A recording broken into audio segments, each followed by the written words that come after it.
Hello, I'm the Reverend Dr. Jenny McKay, veterinarian, curate, and minister in secular employment, environmentalist, activist, and self confessed cat junkie. But believe it or not, I have never christened someone on horseback. But someone who has been baptized on the back of a horse is my guest, Kate Leeves. So, Kate, just tell us a bit about yourself to begin with. Good evening. I'm Kate. I live in Devon with my husband John, very near to the Dartmoor National Park, which is absolutely beautiful and a great place for one of my passions of horse riding. I live near Tavistock, which is a lovely market town, so on the outskirts in a beautiful part of the world. I work at my local supermarket as a clothing assistant, which I thoroughly enjoy. And yes, so that's a little bit. I'm not going to bore you too much. So, used to a lovely outdoor countryside environment. Absolutely, yes. It is beautiful, and we're not too far from the coast either. So, best of both worlds. Definitely. So, Kate, I guess my first question to you is, how did you come to be baptized on horseback? Right. Basically, when in 2015, I had a very spiritual horse riding experience on the beach in the Algarve in Portugal. And it really was so special. When I returned home and was speaking to a church friend of mine and told her about this really life-changing experience, she said, I sense that's where you connect with God when you're out riding. And then when it came to preparing for my adult baptism, I suddenly, during my preparation, I thought, this is how I need to have it done. So I asked my parish vicar if it would be possible. And once he recovered from the surprise of a more unusual question, he said, if you can arrange it, you can have the most different baptism that you like. So with the help of some local friends who got horses and ponies, the rest is history. So it was decided to be done down in Cornwall on the beach because the ponies would be happy in that environment because they like going to the beach. And it was a beautiful evening in May 2017. And the weather couldn't have been more perfect.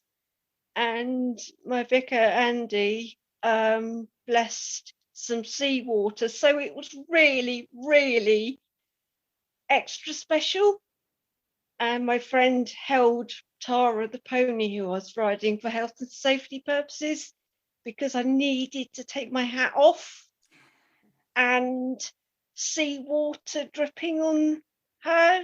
It was just for all health and safety reasons. Yes. And the ponies were happy to be stood swishing their tails because my friends were there with me.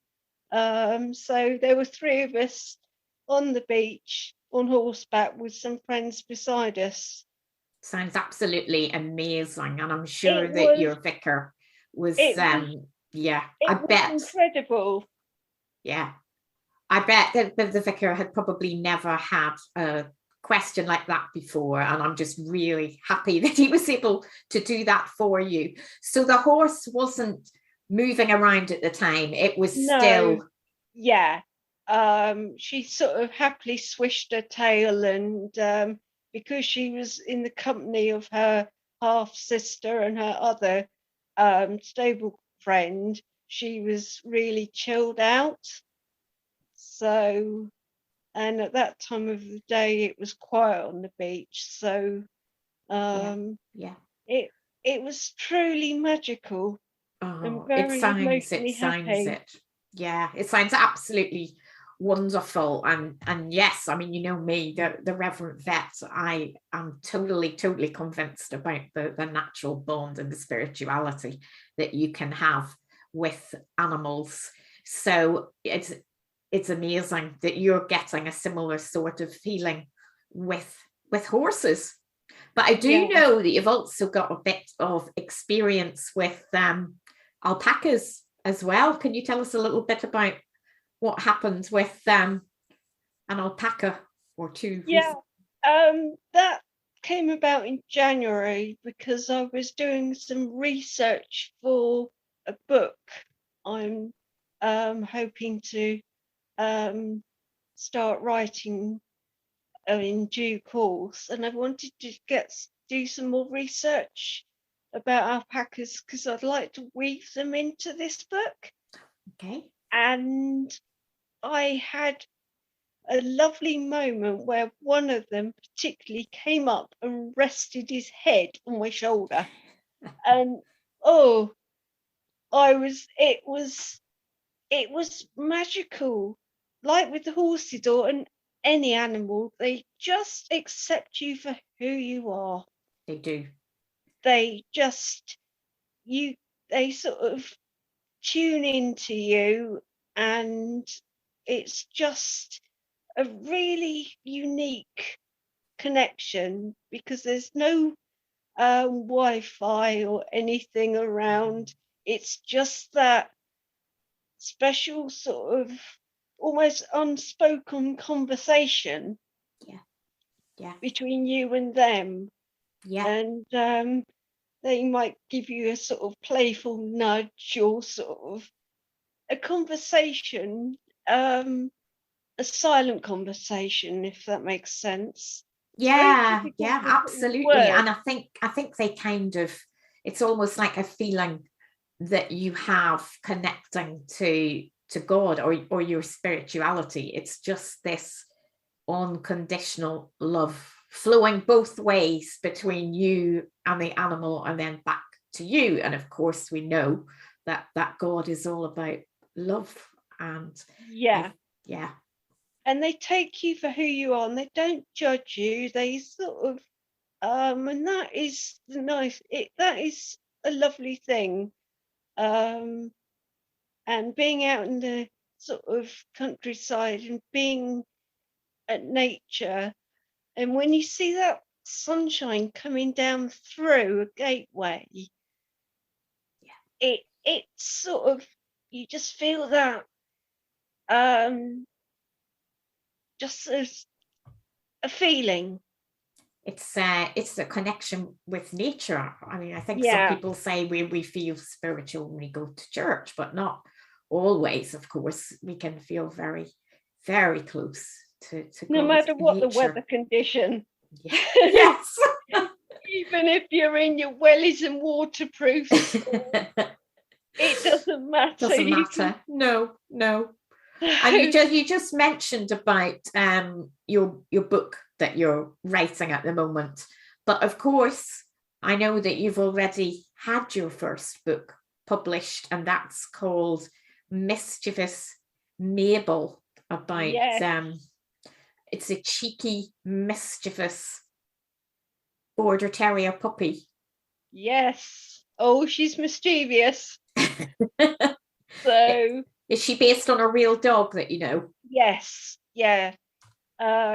She belongs to my friend Christina, and I had a message in August 2020 about um, her latest antics, and I suddenly said, "Oh, you ought to write a book about her." And the rest is history. And through Christina's anecdotes, I started scribbling and wrote and then when I was on holiday in Scotland, this story started to take on a life of its own. Oh, And amazing. Yeah. it was, and so I sort of continued scribbling, and a friend of mine who'd written a book herself, she offered to help me with proofreading, Mhm. because that is the key thing. And once she felt I was ready, she helped me contact her publisher, who looked at my manuscript and said he and his team would like to be involved. So Must have Mischievous been, Mabel. that's really, really good news, isn't it?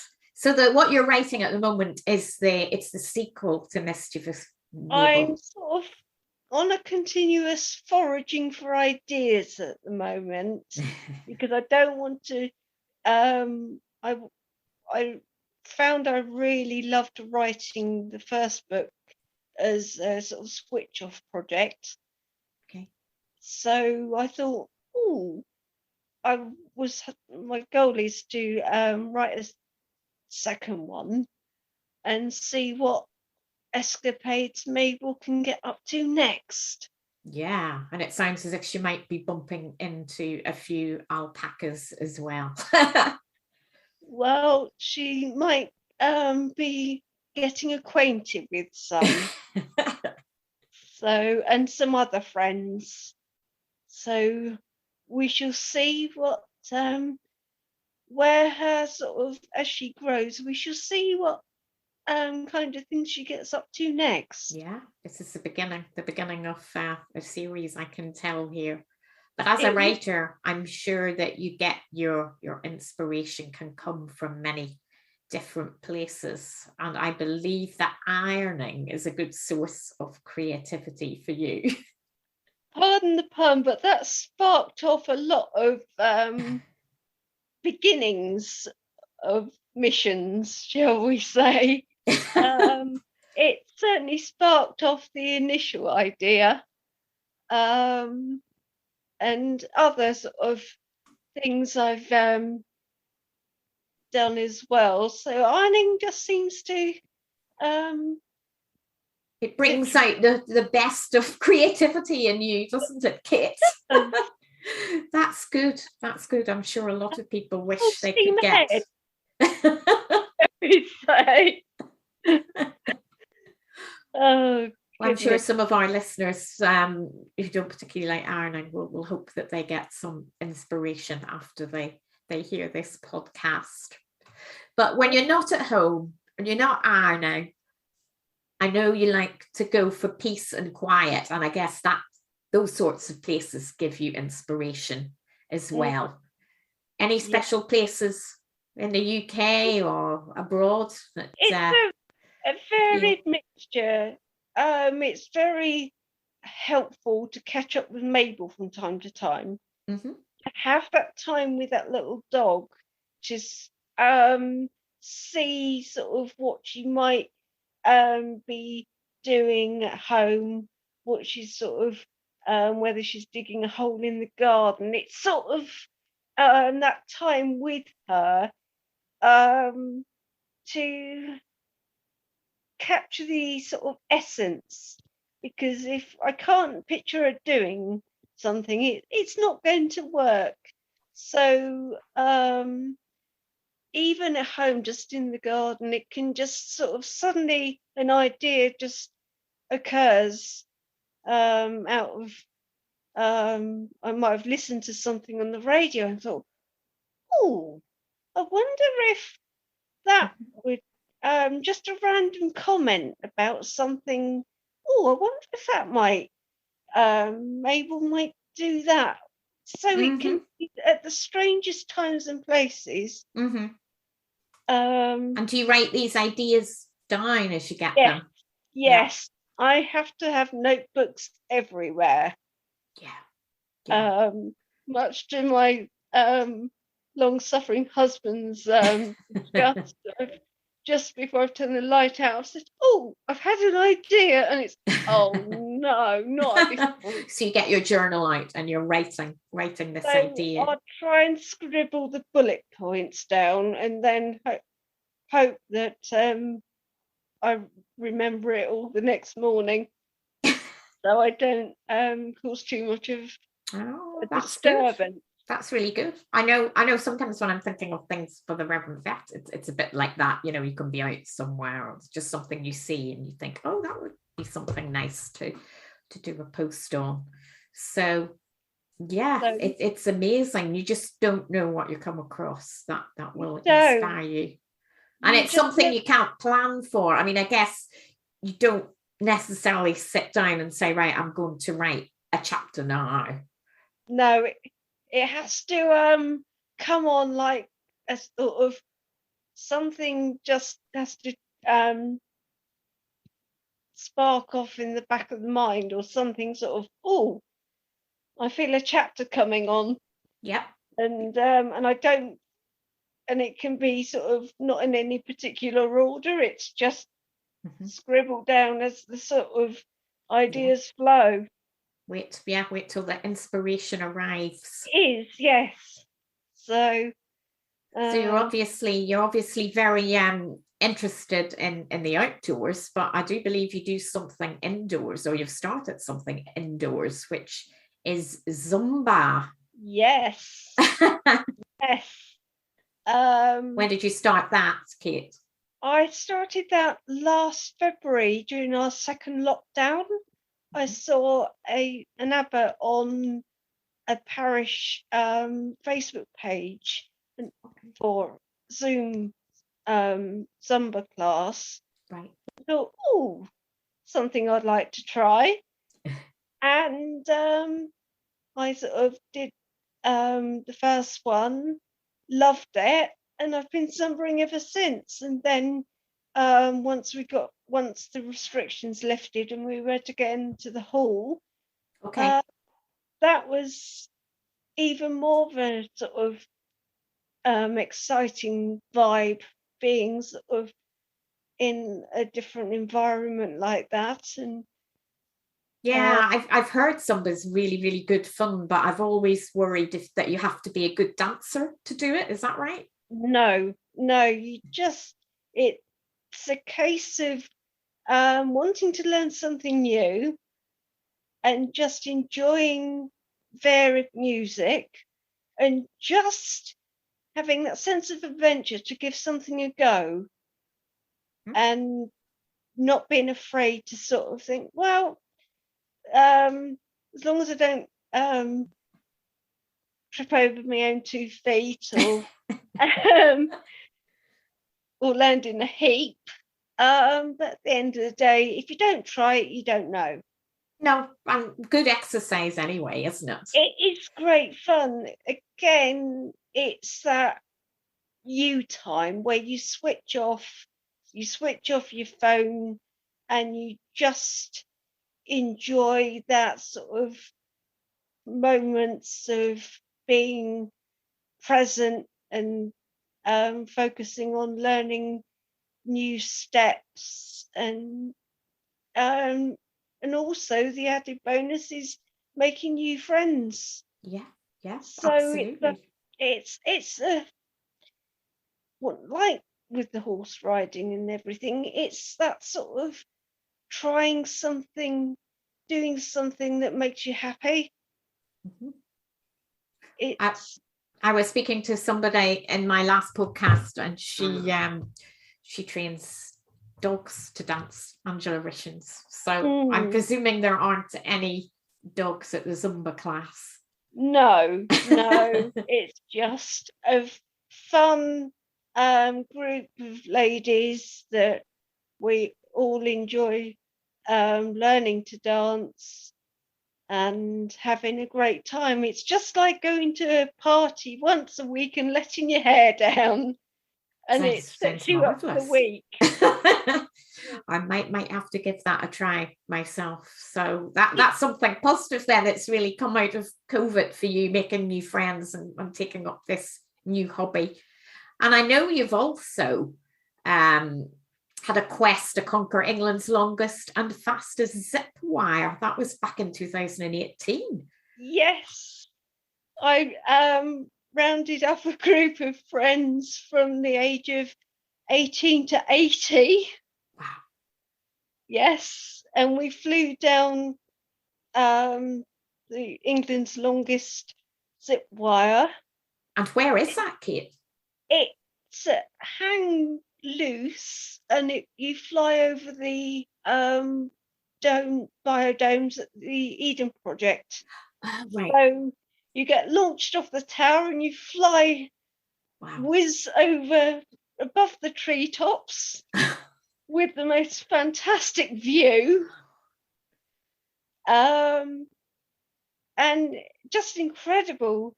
I think I inherited my late grandmother's, both of their sense of adventure.